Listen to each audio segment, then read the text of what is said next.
Ganaluma bangana ludoya,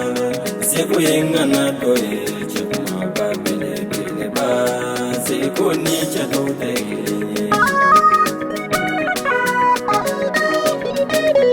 Ganaluma bangana ludoya, seko yengana doye, chekuma babele bele ba, seko ni chadote. Utikelenye, ini chadote kelenye. Utikelenye salimata wolode ibu penye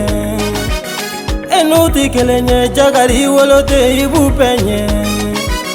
Enutikelenye Fatimata furuche ibu penye Enutikelenye ini nantankolo utikelenye Enutikelenye yerenye palilu enutikelenye Enutikelenye parake palilu enutikelenye Ibunye dua udela ibu penye Ibunye pariga nyini na ibu penye Ibunye foni sere ala inutikelenye Enutikelenye fini donche wala inutikelenye Ibunye wa utina kuila Nganaluma bangana ludoya Seko yengana doye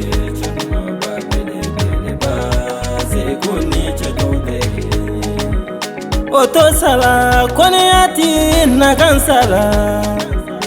Oto bali joyati nagambali Wo ye here segen jugu ko ngo ye here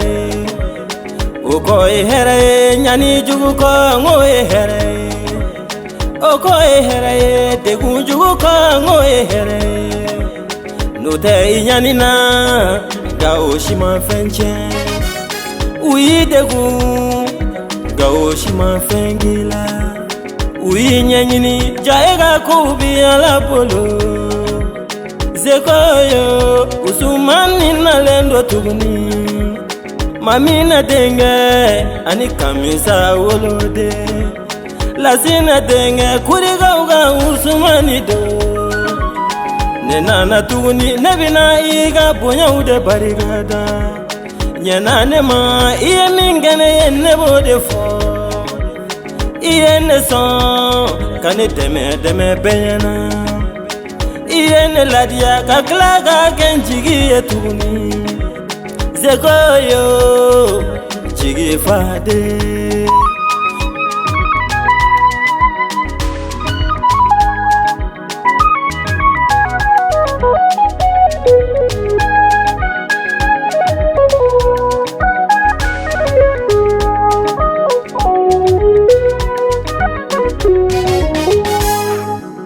Jigi ye balma maube jigi bika Jigi bika shinji maube jigi ye artizu be jigi bika Zekoyo kanasira ikana joro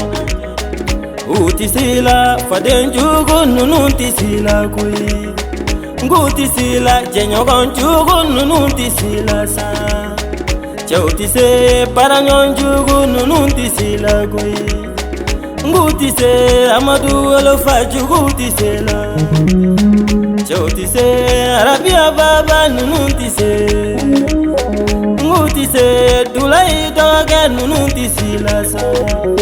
Ala defo ika pariga mama esa Salide pariga oye muso nyimambaye Kikalaga dese obisori wolo basababu Imayu desera salimata de sababu do Zekoyo ibaye muso nyumambaye Nganaluma bangana ludoya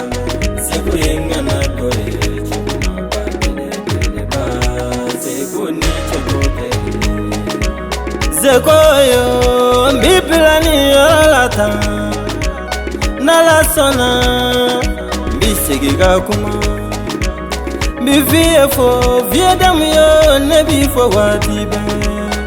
Vie oye mo ni mambai Segu fo manangeri segu nebi fo dome ebi gandeme kofo ne gatanye Segu iye mogo nyumamba Segu ba kuri arajo sola Segu gafo Segu alimentaru galagare do Segu ba oye mogo